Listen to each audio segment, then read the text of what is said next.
Hello there and welcome to BizLine on VTV International. My name is Hoàng Hằng.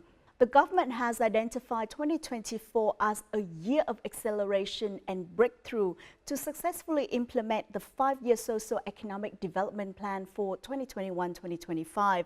The results of the Provincial Competitiveness Index or PCI and Provincial Green Index PGI have affirmed the Vietnamese government's determination of creating a more transparent business environment, reducing compliance costs, policy risks, and strengthening health of the business sector. If solutions are implemented promptly and comprehensively, they will help enhance the national competitiveness in 2024 and the following years. But first, let's all watch the following clip to understand more about PGI. In 2023, following a successful pilot in 2022, VCCI introduced the Provincial Green Index, or PGI. This set of indicators draws on business practices to support provincial and municipal governments in balancing economic growth with environmental sustainability. The PGI Index, by promoting environmentally friendly regulatory reforms and investment, aims to advance Vietnam's sustainable economic development and achieve its goal of net zero emissions by 2050. The 2023 PCI and PGI report indicates that higher PGI scores correlate with better environmental quality, increased local climate resilience, and improved disaster response. However, provincial and municipal governments face challenges such as implementing local environmental initiatives, resource constraints, professional expertise gaps, and insufficient business awareness and motivation for change. To understand more about the results of this year's PCI and PGI and policy implications for Vietnam, we'll talk to Professor Edmund Malinsky, a professor of political economy, political science department at Duke University. He is the founder and also lead researcher of Vietnam's two largest public opinion survey, the Vietnam Provincial Competitiveness Index and the Vietnam Green Index. Hello, Professor Malinsky, and thank you for joining BizLine. What is the fundamentals behind the PCI and the PGI? Can you explain the methodology behind these indexes? Yale University did a study of the countries in the world that are most exposed to climate change. And Vietnam, because of its long coastline, because of the large portion of the country that's at sea level, is one of the countries that was designated as the most at risk of climate change. But at the same time, other international organizations have ranked countries' preparation for climate change and environmental change. And there, Vietnam ranks among the lowest in terms of preparation. And one thing that has come up again and again and again is that provincial leaders themselves have had a hard time dealing with these issues. So, for example, we would visit a province like Da Nang, and Da Nang would talk to us about the difficulties it was facing in terms of attracting investment, especially manufacturing and foreign and higher tech foreign direct investment, but at the same time trying to preserve its beautiful beaches to protect its tourist industry. We would travel to the Mekong Delta and hear about the difficulties that they were dealing with in terms of salination of the Mekong Delta and in terms of climate migration in the region. And northern provinces would be talking to us about the difficulties of managing their economy when they're dealing with air pollution, when they're dealing with record heat waves in the country, and when they're dealing with issues with energy shortages. All of this came together to say, we need to provide a tool that allows national and provincial officials to be able to look and measure economic success and balance that against the environmental protections they need to put in place. Is a new generation of foreign investors that wants to come to Vietnam to invest in clean energy solutions, to invest in green industries. And Vietnam seems like a really good place to do this. And so provinces that are seen as more amenable and creating business environments that are more welcoming to green investments, I think will be beneficial going forward. What were the key findings for PGI 2023 and how different they were from the results in 2022? When you look at the PCI, if a province does well, the private sector would do well.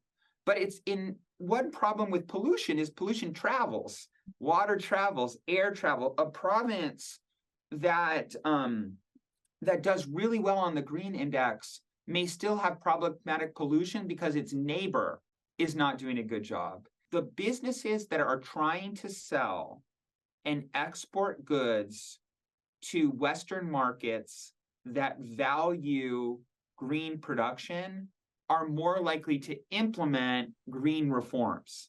So that is foreign investors exporting to markets like the US and Western Europe, where there already are regulations, where there are consumers that care about these issues, spend more on green transitions. And so, but businesses that only care about the Vietnamese market are not spending as much on these activities. And I think there is kind of an opportunity that has to do with education about the Vietnamese population. And if like one way to make businesses behave better is to have consumers hold them accountable, and consumers that are willing to say, hey, I'm willing to pay a little bit more to purchase a product from a business that is engaging in more green activities will affect that business's bottom line and put pressure on their transition. And that shows up in the data as well. What are the important factors that can help a province have a good PGI? Yeah, absolutely. Wealth matters. There's no doubt about it. It measures, I think it matters in three different ways. Wealthier provinces where citizens have more disposable income can afford to spend more on greener activities, right? So like if you're just worried about putting food on your family's table, and you're just one health disaster above poverty, it's very hard to care about other things like the environment. So, and this is not just Vietnam, this is just a well-known finding. We call it the Kuznets curve, right? The environmental Kuznets curve, that as places become wealthier, first they pollute a little bit more until they hit a tipping point, and then they start to care about the environment more. For provinces that are having low PGI, what are the first things they need to do to improve their score? Those provinces need more support, both from international donors and from the central government. So take the Mekong Delta, it's lots of poor provinces in the Mekong Delta, right? But as we've seen salination in the Mekong Delta and sea levels have risen, salt water has gotten into the rice fields, and it's really affected farmers in that area. Many farmers have been forced to move or out of those areas, or have lost their major source of production. And then I think guidance, helping business transition, I think it's even more important in poor provinces. Making sure those businesses are aware of what's possible, that there are cheaper technologies for reducing their environmental footprint is really valuable. From the PCI results, it seemed like there are some signs of Vietnam being less competitive in luring FDI. Does this trend reflect through PGI? It's really, yeah, you point out to some really important ones. So if you look at Vietnam's aggregate foreign direct investment data, Vietnam has had a pretty good year. But you're pointing to a really important issue, which is that next generation of investment, that higher tech generation of investment, the semiconductors, the chip development, right? The artificial intelligence. The advantage that Malaysia has, it is a wealthier economy, further along in terms of economic development, and already further along in terms of supporting industries, right? So it's not just one investor, but do those investors, can they get the types of other businesses that are providing services, maintenance to them? Vietnam needs very clear, unambiguous environmental regulations that are implemented fairly and don't actually cost businesses more to be able to implement. Because if businesses believe that environmental regulations are not in their best interests, they won't implement them. Appropriate incentives that are not too costly, not too burdensome, that attract that next generation of businesses is really important. Vietnam has been so successful at generating economic growth by reducing distortions of the state.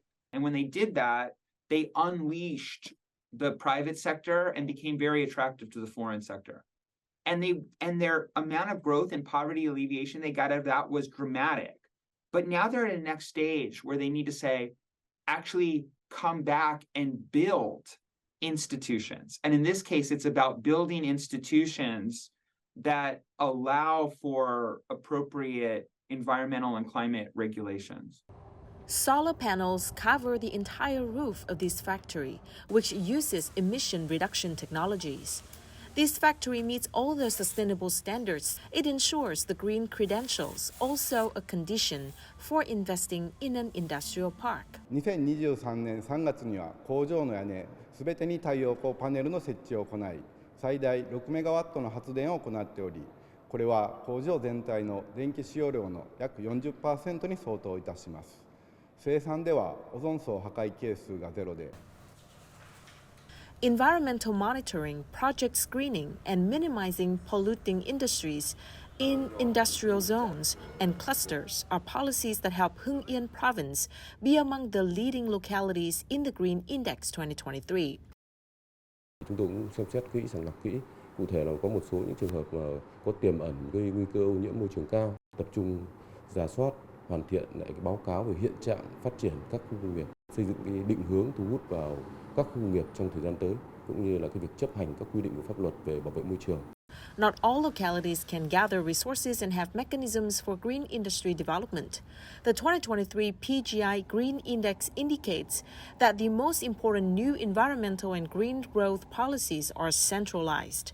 At the provincial level, only 20% of businesses in industrial zones understand the meaning of sustainable development. One of the reasons that AmCham is such a big supporter of the PCI and now the PGI is we think it's so important that local leaders recognize the different types of inputs it takes to become attractive. The transition towards a green and circular economy in industrial parks is occurring.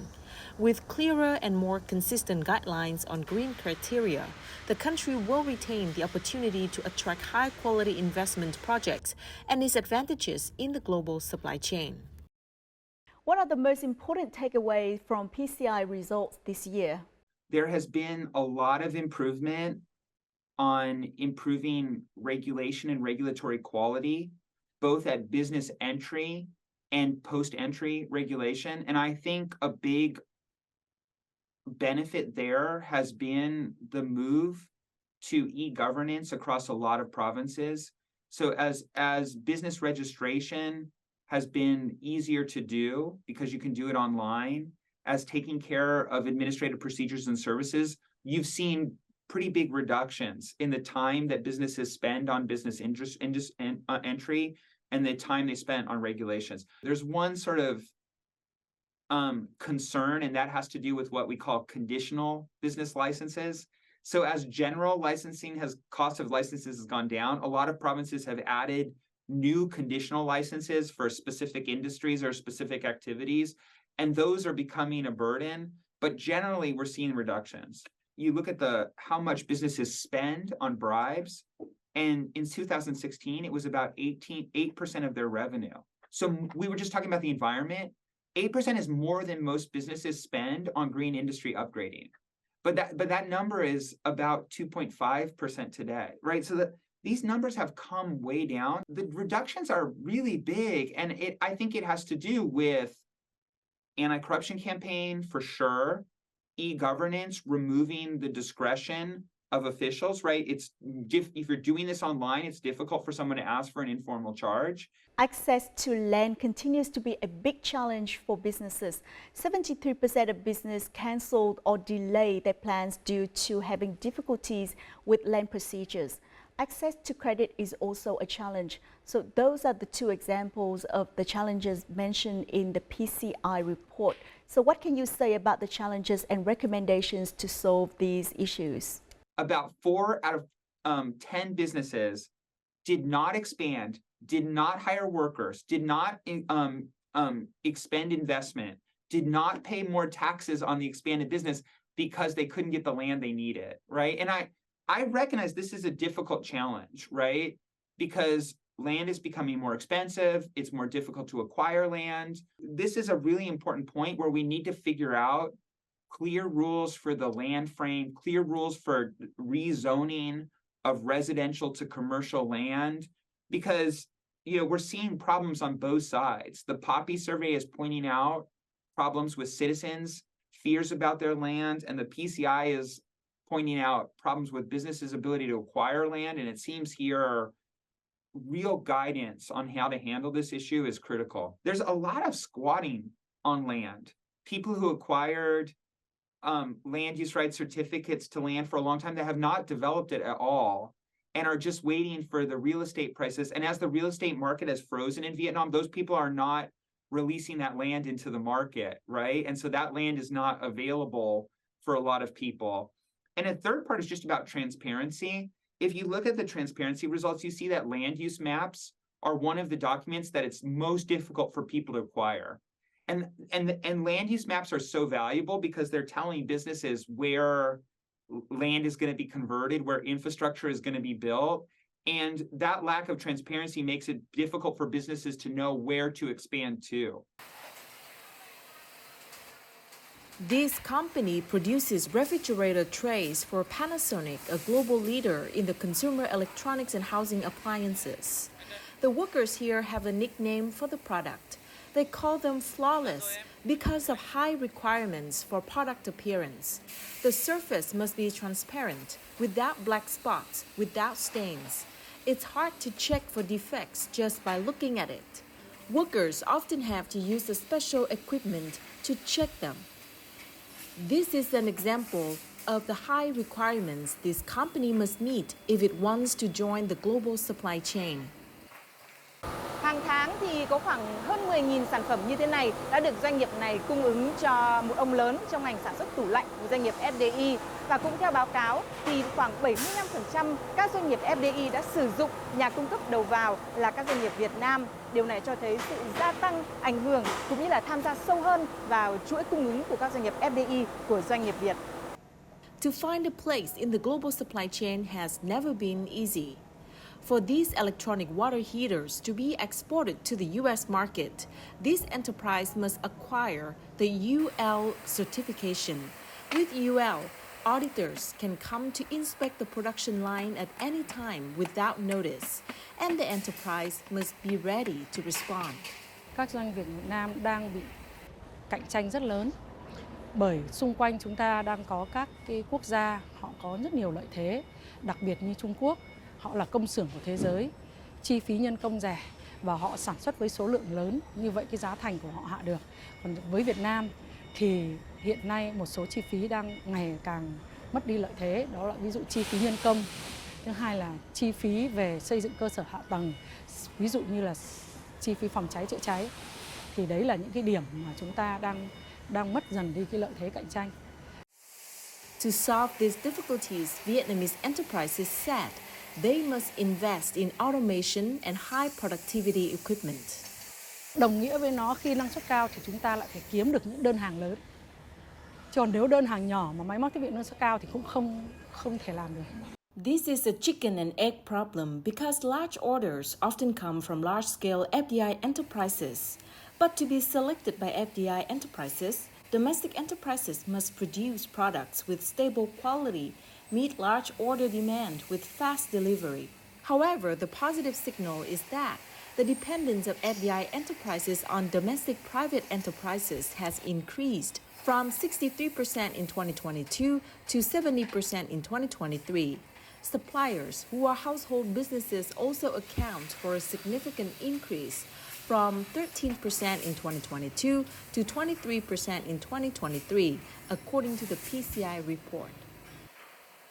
The PCI-PGI report also showed increasing involvement of Vietnamese domestic companies in the supply chain of FDI companies. Can you elaborate more on this? 70% of manufacturing exports from Vietnam were produced by foreign firms, right?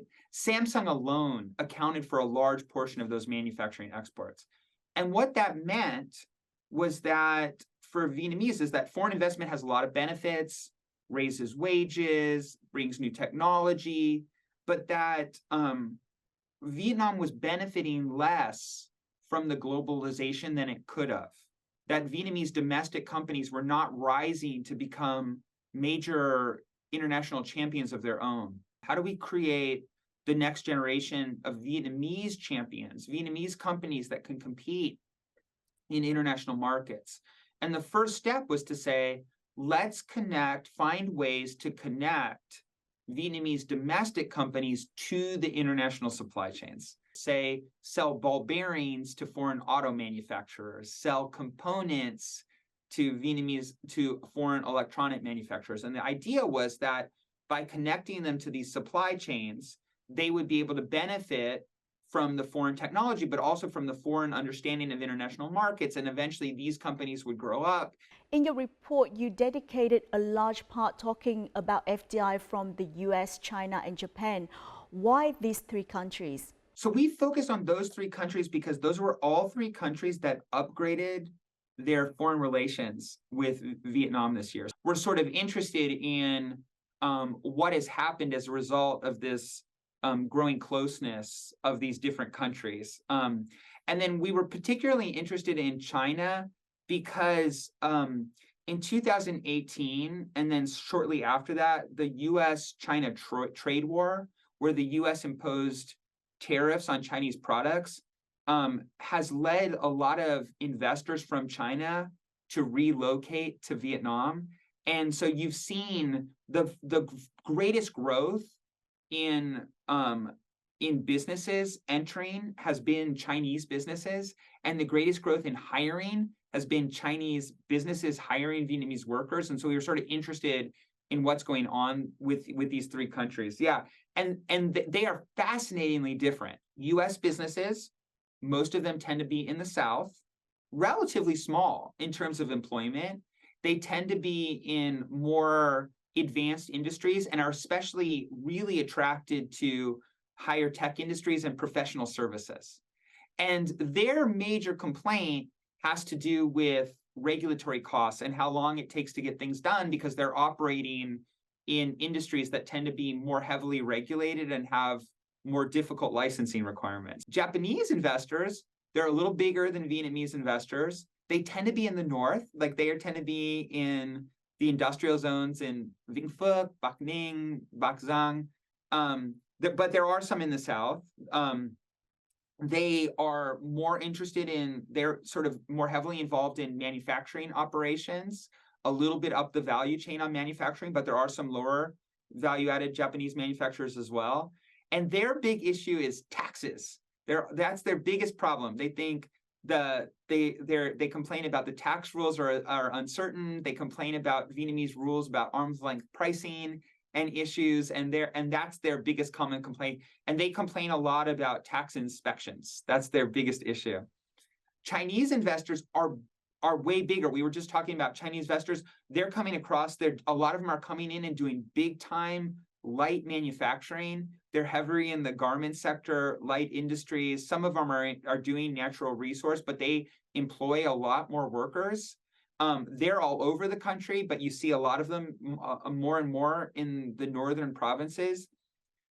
Their biggest issue is, and it makes sense given the reason a lot of them are entering, is about market access and identifying customers and connecting with customers overseas. About 40% of these Chinese investors are relabeling, that they're importing the same good that they're exporting.